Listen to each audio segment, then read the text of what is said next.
get started just for the sake of time. I know, just like my students, if I put Legos, they could be there for a long time before we even got to the task at hand. So I'm going to have you freeze for 1 second. Put your glasses on.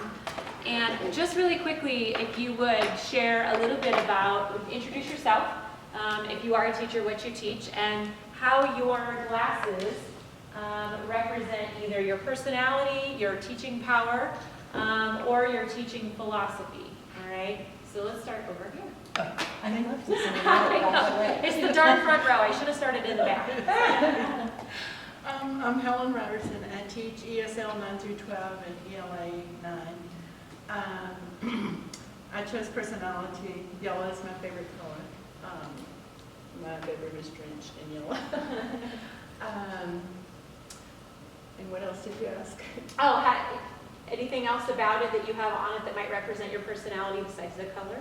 Oh, this is to warn me if aliens are coming. And this is my stand to roll around and keep it handy so I can take care of them when you're taking off. I like that. Someone who takes care of their things. Yeah. Excellent. Thank you. So I picked red because that's what I picked up. And but my little, and now my little thinking eyebrows fell off. So, I was wondering if they were eyebrows. yeah, they're little thinking eyebrows. But one thing about my personality is I want everything to be symmetrical. And so the creative side of me wants kids to do their own thing, but then I have to really fight with the other side of me that is going, that's a hot mess. I need to fix that. But yeah, that's who I am. So here's my unsymmetrical, okay, I'm gonna let it be, but then I still have to work. Awesome. Thank you. I'm Brianna. I teach 2nd grade. I guess I don't even know what to do. I guess I just started putting things together, so it kind of represents using what you have as far as teaching, and then the pieces are like the kids, making them try to fit with all their different shapes and sizes, that kind of thing. And sometimes they fit, and sometimes they don't. That's you, right. you can make them fit, though. There's always a way. Thank you. Well, I'm Garrett. I don't teach anything yet. You're a teacher. I like that you said I'm a yes. teacher cadet. Yeah. There you go. Yeah, I don't have the willpower to make things unsymmetrical, so I made it as minimalistic as I could because these are all the same pieces that I combined. That's so true about Garrett. No. I like it. Thank you. My turn? Your Yeah. turn. Okay, so these represent my personality because they're not really symmetrical, but I was trying. And then also, I think they're funny because like there's this guy on the side and he doesn't have a head. But you also can't really see out of him. So it's like, but like it's me in glasses. Nice. Nice. Thank you. Complicated. I'm Christine Beverly. I teach English and Teacher Academy. And let's see, mine is my teaching philosophy, I think. I was lucky. I had a little dude who kind of looked like a superhero. So I put my superhero on here and then I built a structure for him to jump over because it's like, it's two. One is that's how I feel on my everyday. I'm constantly trying to jump over things that get put in my way. And then the other is that I'm trying to help kids get over all the obstacles that are in their way and help them be successful. So there we go. That's awesome. And so true. Yeah. All right.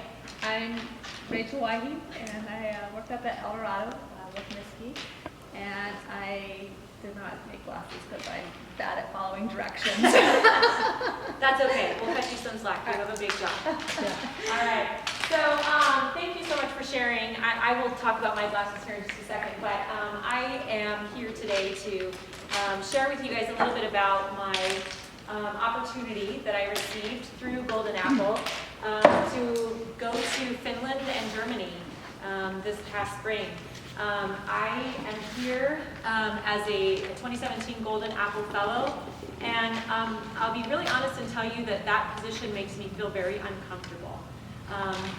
It makes me feel uncomfortable because I know I am one of many teachers in my school, many teachers in our state and across our country who do the same thing. that everybody else does. And so sometimes it feels very uncomfortable to be given such an honor, but it is definitely a blessing.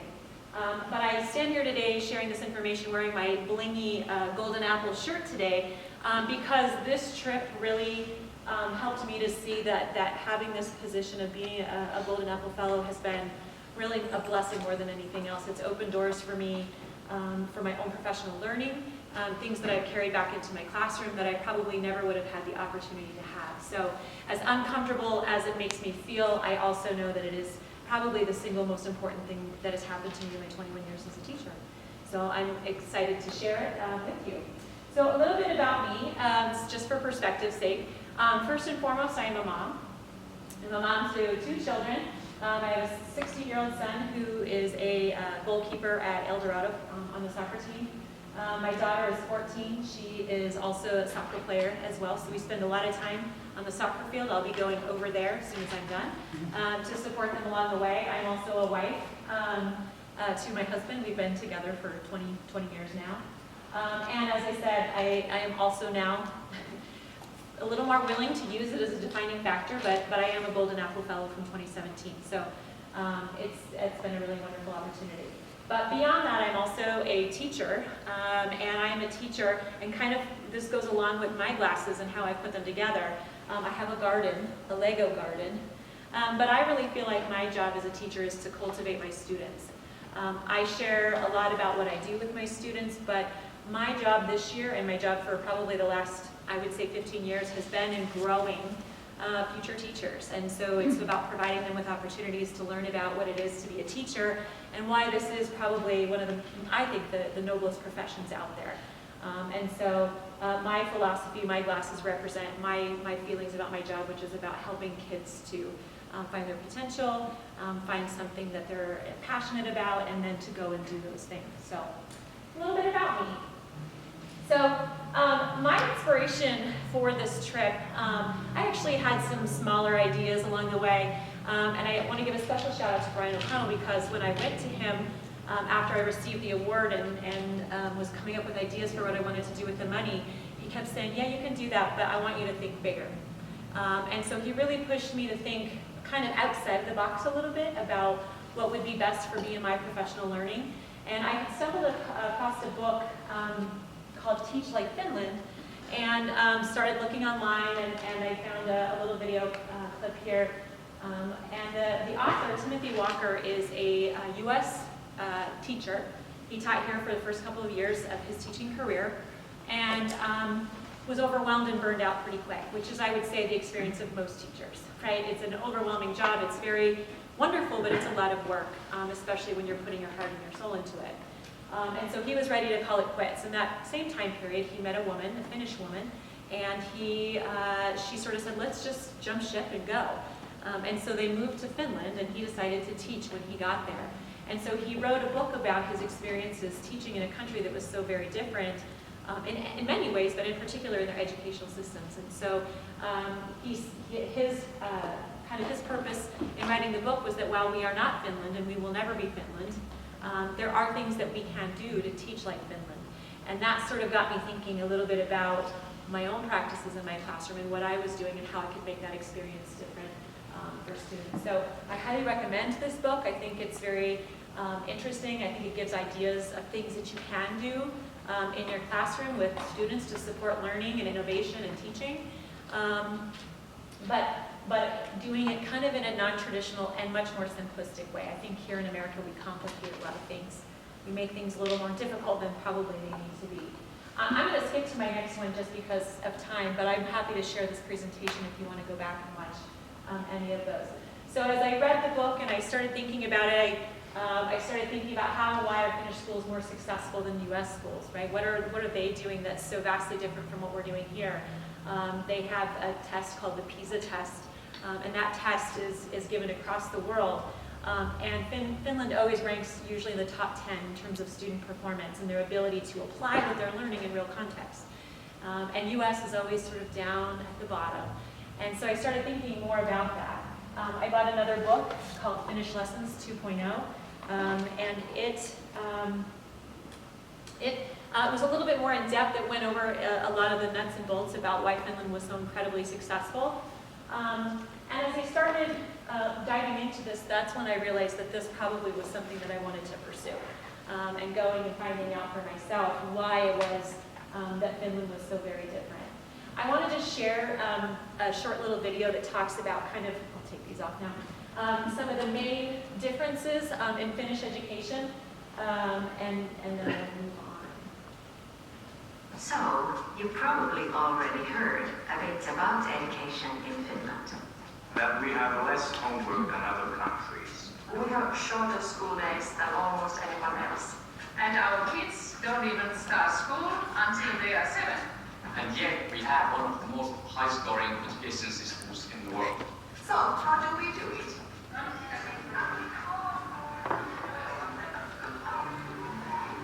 If I could come up with one word, that would be trust. Trusting teachers' expertise, trusting schools, also trusting municipalities. Teachers are very independent and they have a lot to say what they do in their classrooms. It gives us teachers more autonomy, more freedom to try different things. If you want to build trust, you have to give space and freedom to the teacher. So freedom is of the essence. The Finnish system is not top-down. It's an ongoing discussion. Every teacher in Finland writes the curriculum. It's ours when we co-create it together. You need to have some basic national rules, but then you need to have freedom to do education differently. We try to combine the government policy with the local needs. There's the national guidelines, and every commune or city needs to make their own interpretation of that. And then the school makes their own school interpretation of that. Every school invites the parents to discuss a common vision for the school. Parents and principals and teachers, they are doing the work together.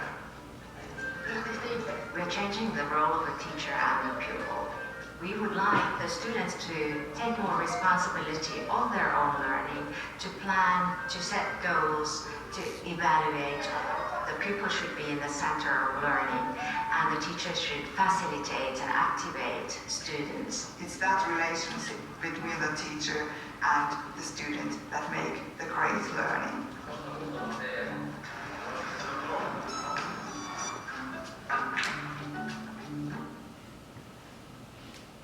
What were some words that you heard that sort of stuck out with you? Trust. What else? What was another one? Freedom. Freedom. Autonomy sticks out in my mind. Working together. Working together. Student-centered, right? So as I started reading these books and kind of seeing what education could look like, those were kind of the terms that stuck out for me. And so I really wanted to kind of seek out what are they doing, right? What is it exactly that they're doing? And what can I bring back? Because again, we're not Finland. And our worlds are very different from one another. But I felt like trust really was at the center of the Finnish education system, trusting teachers. And there's a very high level of respect for teachers in that country as well. So my goals, these were my 4 big goals that I put in my application to be able to be considered to go. I wanted to first and foremost do some professional networking. I wanted to kind of put myself out there, reach out and meet other teachers that from another country and hear what it was that they were doing in their classrooms. I wanted to look at some best practices, right? What are things maybe that they're doing that I could bring back and incorporate into my classroom as well. I wanted to look at their teacher preparation programs. Here, our teacher preparation programs are losing students left and right. And they're flourishing. It's highly competitive. In fact, it's hard to get into their teacher prep programs because teachers are so highly regarded. You have to have a master's degree in order to be a teacher in Finland. The standard amount of time that you spend training to be a teacher is between 5 and 7 years. So it is a much different beast over there, and I wanted to learn a little bit more about that. And then really just looking at how to sort of deepen my own global cultural perspective about how schools work. And I was able to definitely do that. So those are kind of my 4 main goals. And as a result, I ended up reframing my question. And so it really came back down to, so what now, right? What can I actually take from this and use in my classroom, knowing that we are, again, 2 very different countries. And so I'll share with you as you go some things that I've sort of pulled and synthesized from my experiences in this country. So the first thing that's kind of important to know is sort of how their system looks structurally. And so on the right-hand side is sort of a visual for the education system in Finland. And if you look at the very bottom, okay, we start with early childhood education, and I'm not going to spend a whole lot of time on that, although that is very fascinating in and of itself, is their system for getting little ones into the mix. But you'll notice that between 0 and 5, 0 and 6, that is sort of their early childhood education part. Here, of course, our kids are in kindergarten by the age of 5, right? And that's our compulsory education. There, they don't start school until 7. So 7 is the age at which they enter the compulsory education. And the objective of what we consider to be sort of basic education, which is right here, from 7 to 16, okay, is to support pupils' growth toward humanity and ethically responsible membership of society, to provide them with the knowledge and skills needed in life. So still very student-centered, which I thought was really cool. So again, their compulsory education is 9 years. So 9 years is what you're required to go to school. Students will attend grades starting from 1 to 9. So you actually start in first grade. Kindergarten is actually considered part of their early childhood, on the early childhood side of things. During their basic education down here, in those 9 years, schools provide all meals. So they have free breakfast, free lunch. The lunch is actually made at the school site. I was invited to eat lunch at an elementary school and had a potato stew with homemade bread. It was quite amazing. And most of their meals cost about €1, which is a little bit less than $1. So it's very inexpensive, it's high quality, nutritious food, but their public education system funds their food and their lunches. The other thing that's sort of significant about the basic education, of course, is that guidance and counseling are kind of built into that. And there's definitely an open door policy. Guidance and counseling works a lot with teachers to provide supports for the students coming in the doors of those classrooms. And all schools in Finland use and follow the national core curriculum, which you heard them talk a little bit about. Within that national core curriculum, there's a lot of autonomy by schools to be able to make decisions about what they want to take from that curriculum and how they want to implement it in their own town, their own municipality, their own school. So there's a lot of room for interpretation and flexibility to figure out what's going to be best for their students. A little bit about the National Core Curriculum. It's very fascinating, and this presentation actually has some links built into it for you to go look at. But basically, the National Core Curriculum is a framework that was developed by the Finnish National Education Agency. And really all it includes, I almost think of it as like a list of topics, but it is sort of like objectives and core content or learning outcomes for different content areas. Okay, so it's just a framework that they have come together, as they talked about, and decided is best for students to know grades 1 through 9. Within that then, that is pushed out to the local towns and municipalities. Those towns and municipalities then decide, we're going to use this framework, but within that framework, we're going to come up with our own curriculum that we're going to use. So they have a lot of choice about how they use that information, how they interpret those requirements, and then teachers then use different kinds of resources within that to provide the education to their students. All right? It was renewed in 2014. It was implemented, and the newest one has come out in 2016. And every 10 years, they go back in and renew. That's the goal, is that every 10 years that national core curriculum is renewed, and then schools can go back in and make those adjustments based on the renewal. But really the theme, as I saw it and went around to each of these schools, they all are aware of the governing national core curriculum, but those schools say we do what's best for our communities and our students and our schools, which is pretty awesome. So there's a lot of trust, a lot of autonomy for teachers and schools and administrators to make those kinds of decisions. What it does mandate is a distribution of lesson hours per year. So this is a pretty typical chart.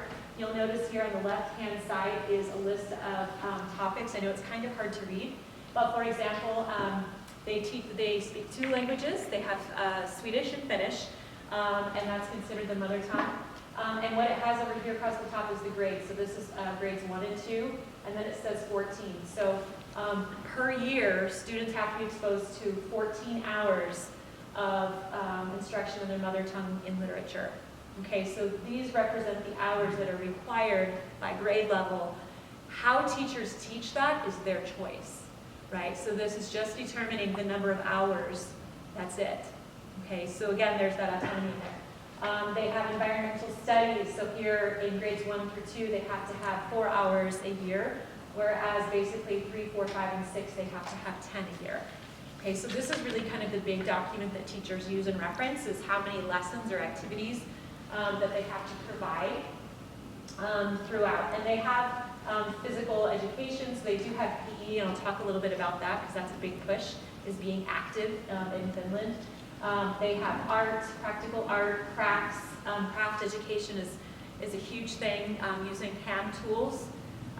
Felting, which is a traditional Finnish craft, they embed that, incorporate that in starting with grades 1, and kids are learning to do those things all on their own. Sewing is included as well.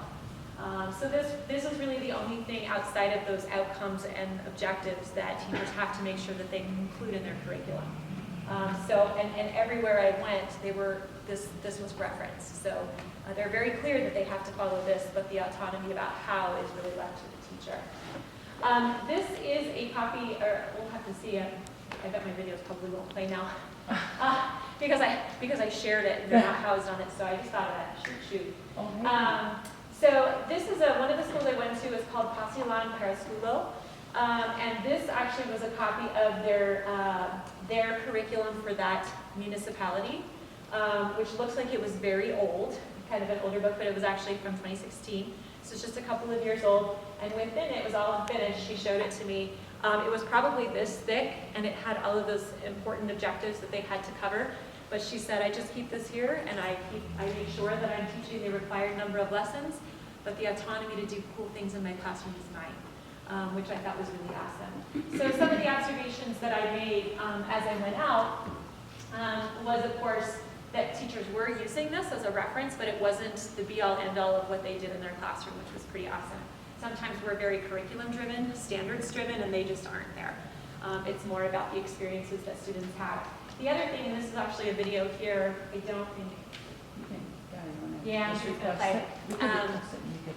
It's okay, it's okay. It's actually a video of, this was a first grade classroom that I was in. And of course it was spoken only in Finnish, so it was really kind of challenging for me. I was able to see very quickly the challenges that our ELL students had by being in this classroom and not being able to understand what was being said in the classroom. But very quickly I picked up on some of the things. They would spend on average about 10 to 15 minutes on any given activity, and then they would be up and moving. So frequent breaks is definitely a theme of Finnish education. And in fact, they have something called Finnish Schools on the Move, and they had student teachers that were in their teacher prep programs coming in, leading the kids in different movement activities. Here we know them as brain breaks, right? So you see a lot of those, but in Finland, that really is the foundation of everything they do. They believe children should be moving and up and out of their seats, and that they're able to then focus when it's time to sit back down. So that need to move is really built into their day. Here is, this was actually the teacher, her name was Cindy Tierkult, and she was doing a little lesson here on math. Again, one of the other things, this is a little video at the end of the day, and just as a side note, their school starts at 9 and ends at 1 every day. They go 9 to 1, that's it. They do have after-school programs, because in my head, I'm thinking about our students here, I'm like, what about the working parents, right? Where do these kids go? They do have after-school programs, and you would pay for those. But they oftentimes, many of the kids at the end of the day, were hopping on city buses and their trains, which is their basic form of public transportation, and going home all by themselves. So the other thing that was really interesting for me was the amount of independence these kids have. It's a very safe country, and kids were off, commuting all over the place with no adult around, which is pretty much unheard of here. We just probably wouldn't feel as safe doing that. But relationships really are paramount also. One of the things that's really interesting, and I think I have this in another slide, is that there they call their teachers by their first name. So I would not be Mrs. Blatner, I would be Miskee. And it was one of the very first things that I noticed, and I asked them, I said, are they calling you by your first name? And they're like, yes, I'm a person. They know me as a person. it's not formal, right? We have a relationship, and every kid came in, every class they saw, the very first thing they did is gave their teacher a hug. So it was very affectionate, it was very loving, it was very clear that the teacher loved the students, and the students had a very incredibly high regard for their teacher as well. This was a little video, so at the end of the day, they were leaving at 1 o'clock, and I don't know what she was saying to them, but it seemed very kind. And what I noticed was that at the end, she was high-fiving every child. Everyone got a high five. There was some kind of physical touch that was being displayed, and they were giving hugs, and I will see you tomorrow. So it was really quite awesome to see the relationships that were formed in those classrooms and that had evolved probably over the course of the year. So relationships, connections, love of your teacher were very much evident across the board, including in the high schools, which was pretty amazing too. This was another school that I went to in Kerava, which is so Helsinki is the main city, and then there's 4 big cities on the outskirts, and you can take public transportation out to all of them. And so this was probably a 25-minute train ride out to this school. And I was with Annika, who is the teacher. I don't know what her last name is, but her name was Annika. And she taught a 5th grade class. And when I walked up, what I first saw, and this was 1 row, there was 5 rows of bikes. They ride their bikes to school every single day and by themselves. So for me, that just was fascinating, all of these kids that are riding their bikes to and from school each day. There was so much independence of these kiddos, the amount of independence I saw in the classroom, their ability to go do things that maybe we would be asking for them to find a buddy to go do things with. It was just quite interesting. They also do a lot of positive pedagogy and very inclusive learning. This school had a lot of special education students sort of included in. I didn't learn a ton about their special education. What I did come to understand was that they do have special schools for students with special needs. And so that oftentimes for the more profound disabilities, they might go to another school, but for kids with, lower level, or I should say higher functioning kiddos, they were actually included in these classrooms. And in this school, there were several wheelchair-bound kids, but it was a very inclusive environment, which was pretty awesome to see those kids sort of rallying around the children while we were there. The other big thing at this school, and a lot of the schools, there were a few things that I had to do a lot of kind of Googling and researching while I was there, is this program called NPDL, and it's called New Pedagogical Deep Learning, and it's a form of inquiry-based learning that they're doing in their elementary level classes, which is pretty awesome. They use the 6 C's, and you can see here, this was in their teacher's lounge, I took a picture of it, which is character education, citizenship, collaboration, communication, creativity, and critical thinking. And there's 7 countries that have all sort of jumped on this big bandwagon that are doing some pretty amazing things. So that's something maybe to look up. The other thing there they call phenomenon-based learning. And I know the next gen science standards, that's kind of the big thing in those science standards, is to use this idea of phenomena, where they're picking one theme, if you will, and through every single content area, they're exploring that theme. And these were kids that were like 8 and 9 who were jumping in and using this form of education and teaching. It was pretty awesome to see that. So that was another big thing that I saw across many different schools, was this idea of phenomenon-based learning, which really is just cross-curricular and interdisciplinary, right? It's, not just learning in silos, which sometimes here in the US I think is something that we do. We learn math and math, and social studies and science and science, but we don't teach kids how to make the connections between all of those things. And there, that was something that you saw across the board. So it wasn't like they just had blocks of math and science and social studies. It was intertwined all the way through, which was pretty awesome. They were constantly applying the things that they were learning. This was one of my favorite things. It's hard to see too, but they don't wear their shoes in their Finnish classrooms. So when I walked in, there were shoes lined up in the hallway, but you just don't wear shoes there. So everywhere I went, that was my favorite thing, is to find where the shoes were. And all these little kids that were walking around with their socks on. In the little grades, they had little leather bottom shoes that they would all wear, which was sort of fascinating. By high school, you saw some kids who took their shoes off and some that still wore theirs. But really, for that basic education, they most all of them took them off. So these are kind of for the elementary and the basic education, kind of my big takeaways. One of the things that I saw again was this idea of taking breaks throughout the day. Especially as a high school teacher teaching 90-minute blocks, we want to plow through. But the reality is that's not really how kids learn best. And so I think the idea of chunking your instructional time, which is something we do talk about here, I think we don't see it a lot in practice, is really important. I think that's how kids actually learn best, is by being able to take those frequent breaks along the way. There they have fresh air time where they're outside. So they have recess, but they have it all the time. In fact, we were teaching for 20 minutes. We were in the classroom. It was Annika's class, her 5th grade class. They were working on Chromebooks and doing a research project about touring another country. And we were about 10 to 15 minutes in, and she's like, it's time for break, and everyone ran outside. They came back in, they were out there for about 15 minutes, they came back in, they were there for another 45 minutes, and they were out again on a break. So lots and lots of breaks, lots of opportunity to get up and explore. It felt disjointed to me, I'll be real honest with you, because it felt like there wasn't a lot of time, but she said that it was just an easier way for them to stay focused. So Finnish law says lessons are 60 minutes. So remember back when I showed you that chart that had the number of hours? So in order to meet the hours, it has to be a 60-minute lesson. But really you only need to teach 45 of those because they want you to allocate 15 of those 60 minutes for free time. So even though they require 1 hour, you only are required to teach 45, and then those other 15 can be choice time built into your classroom. It could be going outside and playing. It could be any number of things. So I thought that was pretty amazing. The other thing I saw too is just building more and better relationships with your students, because the one thing I saw across the board is the foundation of good teaching is the teacher, right? So the more teachers can connect with their students and build those relationships, I think the more successful that they are, and I saw that there. Those relationships were essential. The other thing is really looking at how we can encourage more independence in our students. In the book, Teach Like Finland, Timothy Walker talks about Finnish schools start with freedom. We're the opposite. We want to buckle down first, right? We don't smile for the first month of school.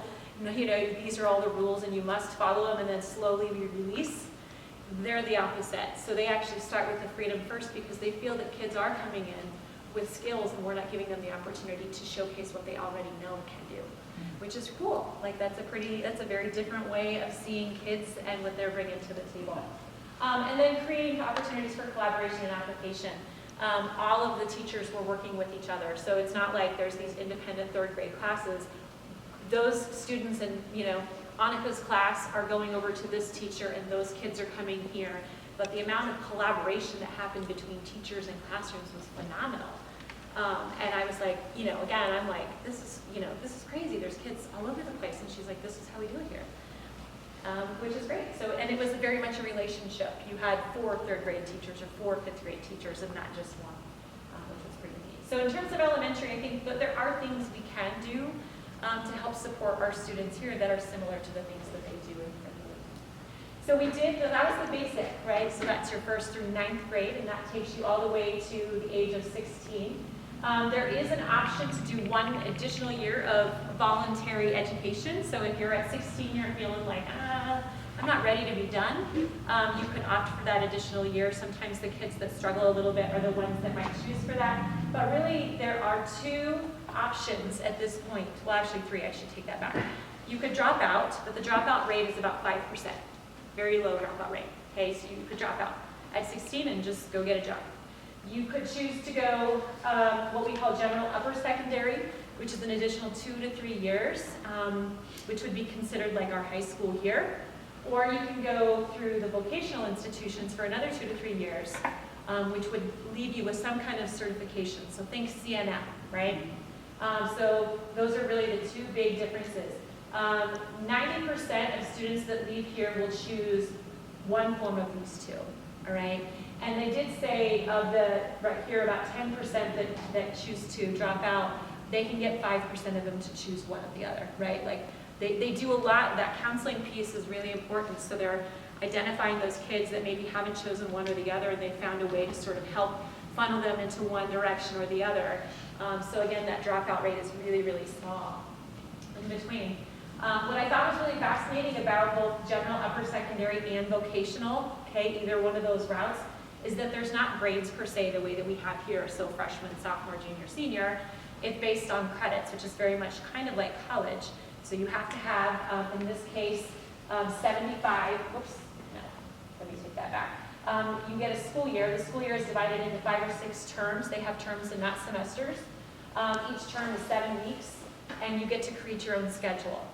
Okay, so you get to go in and say, I have to have X number of credits, or points is what they call them, by the end in order to leave here or here, and you have the opportunity to kind of build your own. So it very much looks like college at that point, because there's a lot of choice and autonomy for students to kind of design their own path as they go, which is pretty cool.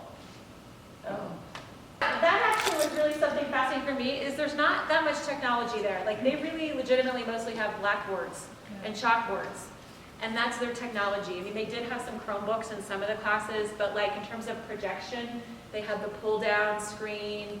They did have like they had a few document cameras, and the teacher used it very minimally. It's just focused on hands-on, right? It's getting in and really doing teaching, which is pretty awesome. So that made me rethink tech too, right? They're doing really great things, and they're not using the stuff we're trying to make our teachers use, which I thought was kind of fascinating. Here. So every student must take at least 75 courses over those 3 years.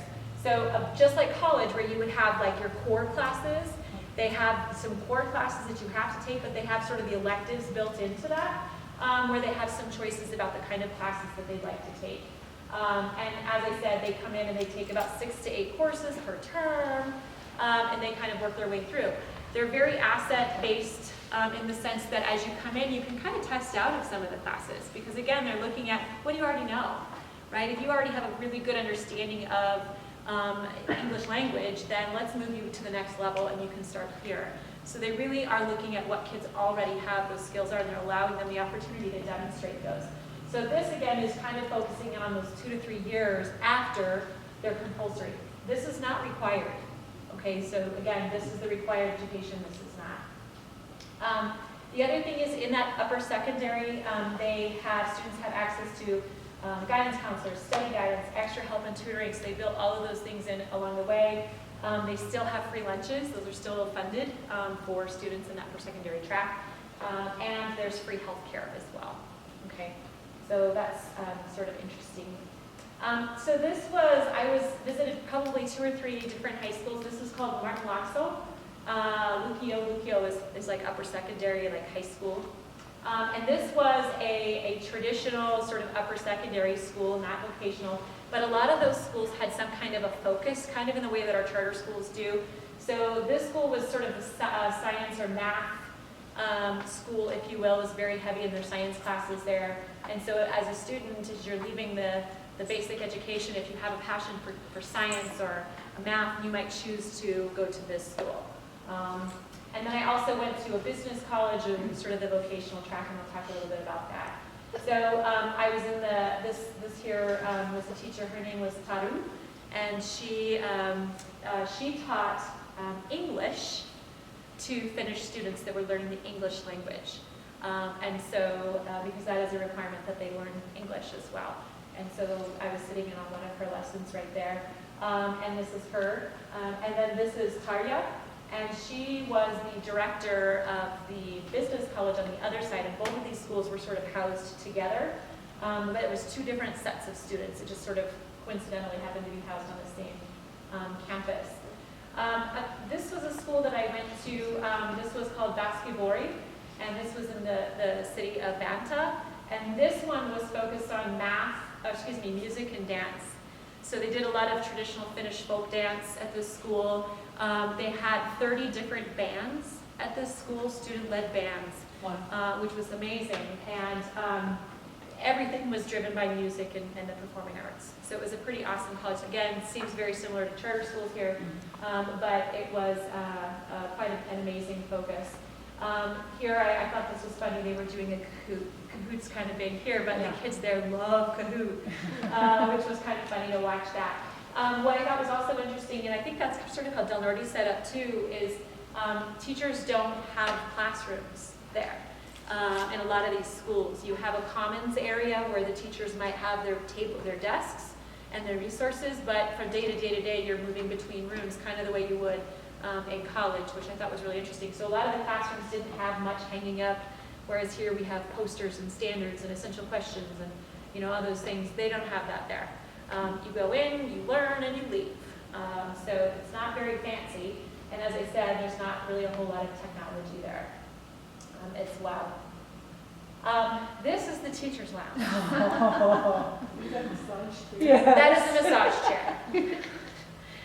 When we walked in, and this was after everyone had left, but I couldn't believe how many teachers were in the teacher's lounge. I read about this. Timothy Walker writes about it in that book, and even in the book here by Pasi Selberg that he wrote, he talked a lot about the balance that teachers have there that we lack here, right? That work-life balance. But the people actually go to the teacher's lounge to have coffee and chat and lounge. I mean, we don't do that. We go in and shove food in our face in 30 minutes and we're out, at least in our building. So I was fascinated by this. This blew me away. And they were so excited and so proud of their new massage chair that their administrator was able to secure for them. So I'll work on it. But that was something that was really interesting too. Now, to be fair, what was, because again, as I told you, it's term-based in their high school, their upper secondary. And during those terms, they might take 6 classes, and like college, maybe you don't come until 10, and you take a 70-minute class, and then there's usually 15 minutes between every single class. So there is time for teachers in between classes to go to the lounge and sit down. And teachers might only teach 2 classes a day, and then they're done for the rest of the day. They aren't bound by contract, so if my first class doesn't start until 11, I don't have to show up until 11. If my class gets done at 10 a.m., I can be done at 10 a.m. So they actually have fewer classes that they teach and fewer hours in the day that they have to devote to teaching or prep. But teachers were in there talking and discussing teacher things too. So they were not just in the massage chair along the way. But it was very different. Their workload there was a lot less stressful and less hurried than ours is here, because they have time 15 to 20 minutes between those classes, which I thought was really interesting. This also, gosh darn it. So this one right here, this was the music school, and right in the center of the school they had this huge stage that they had. But I saw everywhere I went, and this was in Germany as well, was ping pong tables everywhere. They must love ping pong. But ping pong tables, and I was like, what's going on? And they're like, during downtime, our students come out and they play ping pong together. They have other games that they do, but it's very much this culture of taking time off, relaxing between your studies, and then when it's time to learn, you put all that stuff away and you keep going. So everywhere I went, there was always some kind of recreational activity for students to engage in, which I thought was really kind of cool. This was actually a video. We stayed after school every Wednesday. They opened up their this area right here, and they have one of the traditional Finnish folk music bands, student-led, that does traditional Finnish music, and they invite the community, and it was a lot of older people coming in who knew folk dance, and they would dance, and they would have this open dance time for about 2 or 3 hours in the evening every single Wednesday, and it was run by students, which is pretty cool too. So there's just a lot of connections to community there, very focused on kids having those opportunities to sort of share what they were passionate and good at, which was exciting too. Unlike here where we have standardized tests, they do not have any testing. In fact, there's only one test that Finnish students may take, and that is the matriculation exam. And this is sort of what determines whether or not you can go to college. So the matriculation exam is a national exam. It is required in order to get into university in Finland. The matriculation board is actually the one that's responsible for giving the test, although they will pay teachers to help administer the test. But it is the responsibility of the examination board in order to do that. It's held biannually in the spring and usually in the fall, and it's a huge test. I mean, it's very, very important. So those that are going into the upper secondary, which is sort of the college track, they're the ones that would have to take this. The students going the vocational route would not have to take this. And so in their students that are in their final year get the last 2 months of school off, and all they do for those 2 months is they study. So I was actually there was not a lot of students in the classrooms I was in because they were all off studying for the matriculation exam.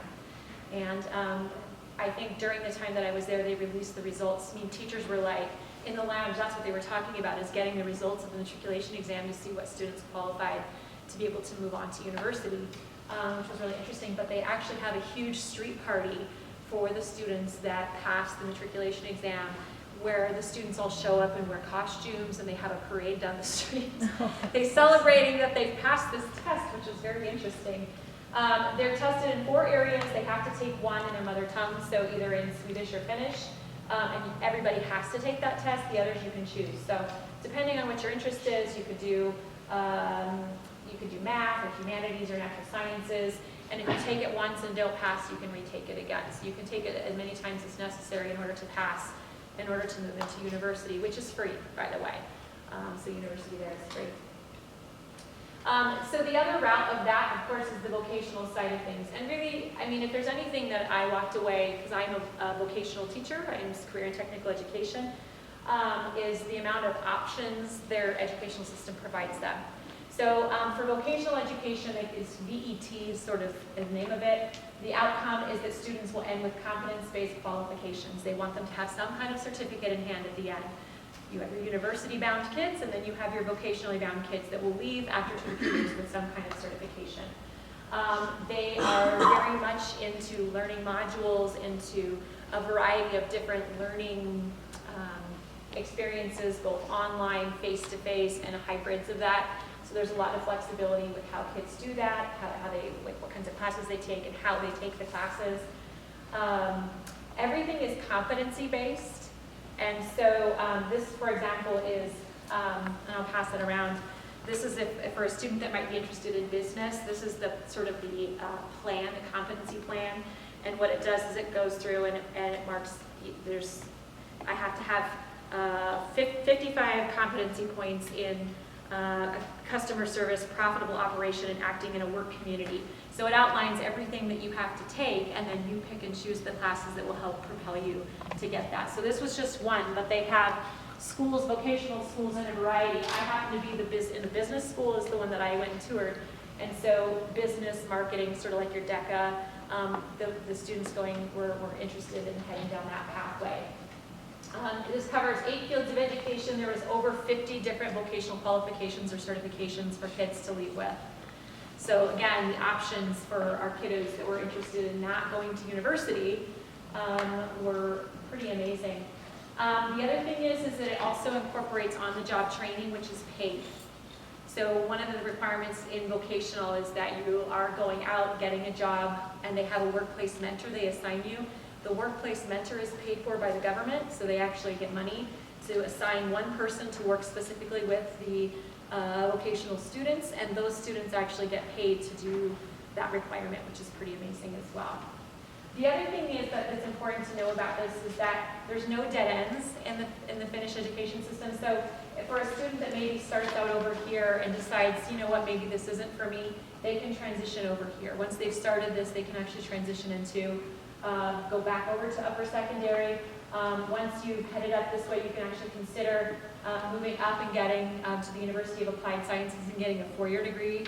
If you decided you wanted to move over here and go the university route, you could do that. So at any point you can transition throughout, which again is very flexible. They want people to know education is a human right in Finland, and so they want everybody to have access to education, whatever is of their main interest.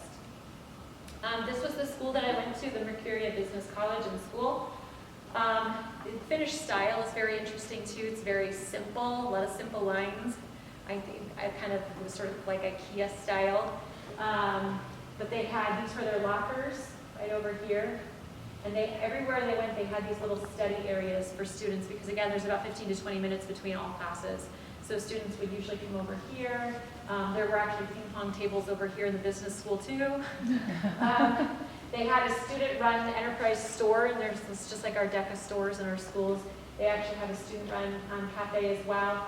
And then this was actually their cafeteria over here. And the Finns are very big into bread, especially rye bread. So they had a big table with a big wooden block, and it was just mounded with bread. Like the most amazing homemade warm bread. Just like, oh my goodness, it's so great. It's like, take bread, come on, get some bread. And that's of course all free for students and teachers. Actually, teachers could have free meals as well at the business college, which is pretty amazing. So the other thing that was really big in the business and the vocational side of things is project-based learning, which I know is big here too.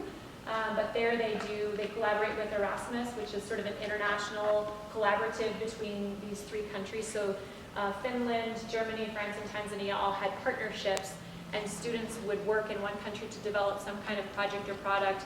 They would collaborate with students in other countries, and they would actually go to that country to do more collaborations, and they would enroll in, or that's not the right word, but they would actually take their projects that they would do and enter them into international competitions. And so this was actually some students' project that they had just finished and they were getting ready to go to Tanzania with, but they made these earrings, these reflective earrings, and this was sort of a little brochure.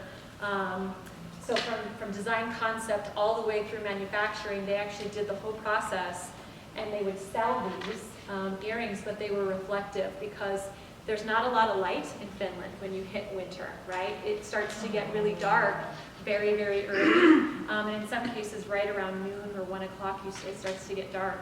And so kids, because they walk everywhere they go, this was more for girls, they could wear these reflective earrings, right? And it would be a way to reflect a little bit of light. So that was their project that they did through this. But it's amazing, the things that they're doing in these colleges. This was sort of an interesting one that was done with some students, where they did a collaboration with some students in Barcelona. Well, in Barcelona, they take public transportation on buses where you have to hold on to the bars, right, if you're standing, because most of them were standing room. Well, that becomes a hygiene issue. And so these students developed these hooks that what you would do is you would put the hook on there and you would hold on to the strap on the hook, and then you would put that in your bag, so it became less of a... And I mean, it's so, right? So amazing. So I'll pass that around. So just the amount of things that they were doing, the projects that they were doing, and the collaborations they were doing with students from other countries just blew my mind away, right? So they would have the opportunity at the end to end up with some kind of certification, but they could continue on to the University of Applied Sciences if they wanted to and get a 4-year degree in some area related to business. What age would these kids have been? These would be like 17, 18, 19. Mm-hmm. The other thing that's sort of interesting about their, let me go back here. So these are the kids here, right, 17, 18, 19, because they're here about 3 years.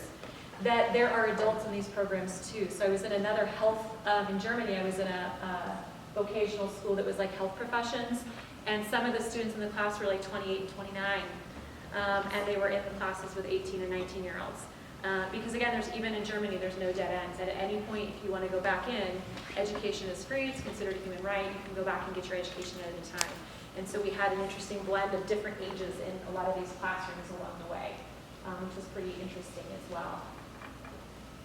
So the big takeaways for me, for sort of the high school vocational side, is really looking at, again, that idea of doing as much interdisciplinary learning as we can, helping kids, just like the little ones, making connections between content, right? And understanding how math can be used in any profession or any other content area, for example. And again, thinking about it sort of from the phenomenon-based learning too. That's a pretty awesome thing. And really thinking about preparing kids for both college and career. That's the thing I saw in Finland and in Germany, was that it was an option either way. Here, we're very focused on our college-bound kids. Everybody should get a college degree, whereas there it was like, it's your option, it's your choice. But no matter what, we'll make sure you're prepared for either one, and they have additional opportunities for further education. So for me, that was something, really thinking about making sure that we're helping kids who maybe aren't college-bound to see that there are opportunities along the way to find success and earn a living. Flexible learning environments, again, they did a lot of, they called it their e-campus in some of these schools, where they could go and do like 2 days a week with all online classes, and then 2 days a week they would have to do face-to-face, and then 1 day a week they would be out doing internships, which were a mandatory required part of their vocational training.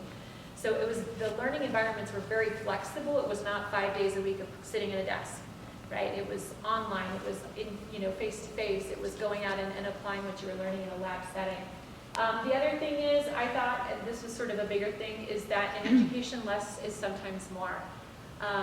You know, from what we're expecting our students to do, the big sort of thing that Finnish schools are known for is not a lot of homework. I found that to be not necessarily true. I talked to a lot of students, and I'm like, tell me about your homework. Most of the kids were able to say, yeah, we do, we have some, but our teacher only gives it to us if it's very important. So they identified that the work that they had to do was important work to do. Whereas I find here, our students say that sometimes it's busy work that they have to do. And so for them, it was minimal, maybe compared to what we have, but that they identified it as being important and not something that takes 3 hours at night. And so less sometimes really is more in that way. Less is more in terms of how you decorate your room. That's something I'm still coming to terms with because I'm a teacher that has all kinds of stuff on the walls. But they're very simple, and I think that kind of helps too with sort of the focus of students as well. The other thing is less is more for teachers. They don't burn out the way that we do here. When work is done, they go home. They don't have all these other things. I will say the one thing that I did learn in talking with teachers there is they said what we have to learn from Americans is about professional development, that American teachers seek out good professional development to stay on top of what's new, whereas in Finland that's not really a high priority. And so it might be years and years and years before teachers do any kind of additional professional development, which I thought was really interesting. I think that might be driven a lot by the district and the municipality because, as I said, the phenomenon-based learning is new, the NPDL is new, and so if it's an important thing, I think those administrators will definitely push it out, but it's not really highly sought after the way it is here by teachers, which is sort of interesting. The other thing that for me is a takeaway is that here we need to amp up our vocational programs here. It's not just woodshop.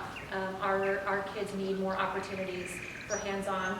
I think we also need to require every student do an internship-based class, have some kind of an apprenticeship opportunity in the way that their students do. Those kids leave there with certifications in hand. They've worked in places of employment. They've collaborated. They've done job skills. They just have a far greater opportunity to be able to really see what work looks like and leave with skills in hand, which I think is really awesome too. Competency-based learning, again, is really looking at what are kids coming with already, what skills do they have, and really looking at is there ways we can test them out of some things. That was a really big thing in Finland that I thought was interesting. And then again, there they have personalized learning plans. So their guidance counselors work with every single student, whether you're upper secondary, university bound, or vocational. Every single kid has their own learning plan. So your learning plan might be these 75 credits and you're going to go this way, this way, this way. Someone else's might look very different, whereas here we have a one-size-fits-all model, right? Everybody takes the same 4 classes and you might have this much space or wiggle room for creative choice. There it's all personalized. And students have a lot more choice about the way that their path looks, which is pretty awesome. The other thing, this just has to do with school culture and PD and workload, which is more, teachers will appreciate this more, but in a couple of the schools I thought this was really interesting. Martin Loxo, they have every Monday, they have 20-minute after school, no, it's in the morning, it's when they get their 20-minute meetings, and all they do, and they keep track of the time, every Monday it's what's going on this week, what can we celebrate from last week, and that's it. So there's a constant check-in with staff on what's happening in the school, what's it looking like for this week. And I think I kind of liked that. I liked the idea that we kept it short, we kept it sweet, we focused on what worked last week. You know, people did some sharing, but what do we have going on this week? Getting everybody on the same page as you launch into a new week, which I think is a really strategic way of planning for a week. Again, celebrations, things like that. And they were very much focused on we are one team in our school, which is pretty cool. The other one is they had, every 6 weeks, they had mandatory 2-hour PD after school. So it was just once every 6 weeks, it was 2 hours, everybody had to go, which is something I know our district is trying to implement as well this year. But I liked the idea that it was once every 6 weeks, 2 hours, one and done, and then you move on. So they kept it simple. And then again, for everybody, I think the biggest thing was, again, those boundaries that, again, reclaim the teacher's lounge, find a way to get in there and start communicating with your colleagues and figure out what you can say no to along the way. I think that that's a really important thing, and that's something that they just don't struggle with in the way that we do here. And the last thing, and this is my final takeaway, is that you don't have to leave your country to see amazing teaching and learning, but you do have to leave your classroom. Yes. So that's it. Thank you.